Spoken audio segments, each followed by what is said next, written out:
सर्वच आपल्या महाराष्ट्रातील लाडकी बहीण मुख्यमंत्री माझी लाडकी बहीण योजनेच्या लाभार्थी महिला ज्या आहेत त्या माता भगिनींना आम्ही त्या ठिकाणी सूचना केल्या होत्या। त्यानुसार जवळपास 1,20,00,000पेक्षा अधिक महिलांची KYCची प्रक्रिया 100% पूर्ण झालेली आहे आणि 50 लाखापेक्षा अधिक अशा महिला आहेत ज्यांची साधारणपणे 60% ही जी प्रक्रिया आहे ती त्या ठिकाणी पूर्ण झालेली आहे। मधल्या कालावधीमध्ये अतिवृष्टी असेल, पूर परिस्थिती असेल, अवकाळी पाऊस असेल, म्हणजे मे महिन्याच्या पहिल्या आठवड्यामध्ये जो पाऊस झालेला आहे तो साधारणपर्यंत जवळपास 5 ते 10 नोव्हेंबर पर्यंत पाऊस सुरू होता। बऱ्याचशा ठिकाणी पुराची परिस्थिती सुद्धा होती, अतिवृष्टी सुद्धा झाली आणि त्या ठिकाणी महिलांचे काही असणारे कागदपत्र असतात, काही दाखले असतात, तर ते त्यांना म्हणजे पुराच्या परिस्थितीमध्ये सुद्धा तिथं काही भरपूरशा लाभार्थ्यांनी गमावलेले आहेत।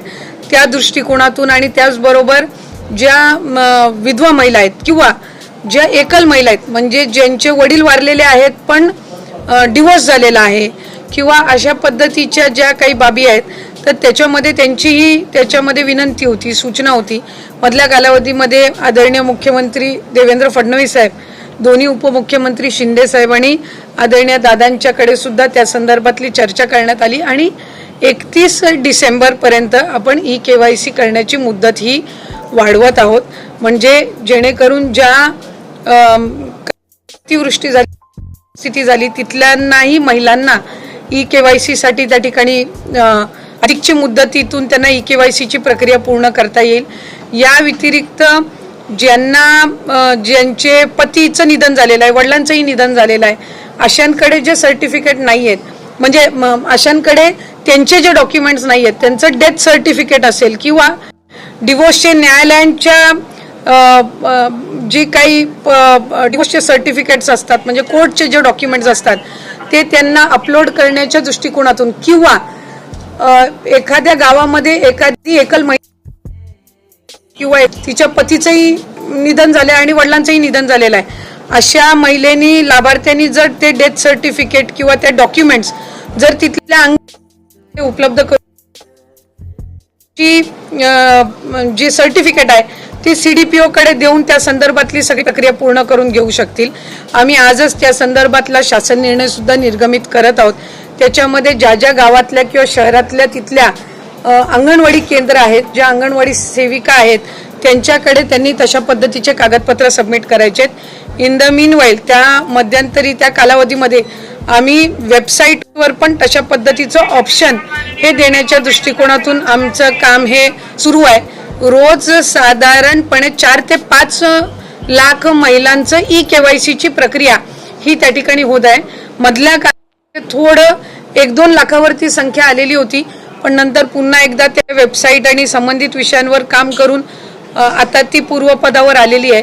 तर या संदर्भामध्ये राज्याचे मुख्यमंत्री फडणवीस साहेब आणि दोन्ही उपमुख्यमंत्री शिंदे साहेब आणि दादा यांच्या सूचनेनुसार आपण ती 31 डिसेंबर पर्यंत मुदत वाढवत आहोत। पण या सगळ्या लाडक्या बहिणींमध्ये सातत्यानं अनेक बातम्यांसमोर येतात की सरकारी महिलांनी देखील या सगळ्या योजनेचा लाभ उचललाय। आता एक नवीन बातमी समोर होते, वृत्तपत्रामध्ये छापून आली आहे की ज्यांचे पुरुष म्हणजे पोलीसमध्ये कामाला आहेत त्यांच्या पत्नींनी देखील पोलीस नाही। एक गोष्ट आपण याच्यामध्ये समजून घेतली पाहिजे की जून 2024 मध्ये ही योजना झाली। 1 जुलैपासून लाभार्थ्यांनी याच्यामध्ये फॉर्म भरायला सुरू केले। सरकारी नोकरींमध्ये जे असणारे लाभ घेणारे होते जवळपास 7 ते 8 महिन्यांपासून त्याच्या जसं विभागाच्या यंत्रणेच्या लक्षात येत गेलं तसं त्यांचा लाभ तिथल्या तिथे थांबवत गेलेला आहे। 6-8 महिन्यानंतर ज्यांचं निदर्शनास आलेलं आहे त्यांच्या पगारातून ती ट्रेजरीमध्ये सरकारी तिजोरीमध्ये घेण्याची प्रक्रिया सुद्धा जवळपास 8 महिन्यापासून त्या ठिकाणी सुरू आहे। आणि ज्यांना नवीन सरकारी नोकरी लागते, जशी पोलीस भरती जशी होते किंवा सरकारी नोकरी जशी लागते तसं ते डॉक्युमेंट त्या विभागाकडे देतात की आता मी या योजनेमध्ये पात्र नाहीये, तर त्या पद्धतीने आपण ते अपडेट करत असो। जसं नमो शेतकरी योजनेचा साधारणपणे तो 5 ते 6 लाखाचा डेटा होता आणि मग त्या पद्धतीने त्यांचा लाभ आपण 1000 रुपये त्यांना नमो शेतकरीचा आणि 500 रुपये लाडकी बहीणचा असा आपण सुरू केला. तसंच सेवार्थाचा ज्या वेळेला आम्हाला 2,500चा डेटा मिळाला, आपण त्यांचा लाभ तिथल्या तिथेच फेब्रुवारी महिन्यातच आपण बंद करून टाकला. काही वेळेला असं होतंय की प्रसारमाध्यमांकडे किंवा वर्तमानपत्रांकडे 2-2, 3-3 महिन्यानंतरचे केसेस सुद्धा समोर येत आहेत आणि मग ते नव्याने आत्ताच झालेत. अशा पद्धतीची त्या ठिकाणी एक म्हणजे संभ्रम निर्माण होत आहे. आम्हाला ज्या ज्या वेळेला सरकारी जिथं नोकरी लागलेली असेल किंवा काय, हे जसं त्यांच्या याच्यावर अपडेट होतं त्यावेळेसपासूनच आपण त्यांचा लाभ देण्याची प्रक्रिया बंद करत असतो. जो 12,000, 12,500 पुरुषांच्या संदर्भात पण होता, जिथं घरामध्ये महिलेची अकाउंटच नव्हती आणि त्यावेळेला त्यांनी पुरुषांच्या याच्यावर सुरू केलेलं होतं. स्वतःचे अकाउंट आल्यानंतर त्यांनी ते अकाउंट बदलण्याचा सुद्धा प्रयत्न केला. आता त्या याच्यामध्ये ही ई-केवायसी ची प्रक्रिया ही अतिशय उपयुक्त ठरणार आहे की याच्यामधनं लाभार्थी जे जेन्युइन आहेत ते 31 डिसेंबर पर्यंत एकदा ई-केवायसी झालं की मग याच्यामध्ये अशा पद्धतीच्या कुठल्याही घटना ज्या 6-8 महिन्यापूर्वी झाल्या त्या होणार नाहीत. आणि जे पुरुष लाभार्थ्यांनी काही ठिकाणी जिथं लाभ घेतलेला आहे तिथंही आम्ही व्हेरीफाय केलंय. ज्या ज्या वेळेला लक्षात आलं त्यावेळेला त्याच वेळेला तिथं त्यांचा लाभ वितरणाची प्रक्रिया ही थांबवण्यात आलेली आहे.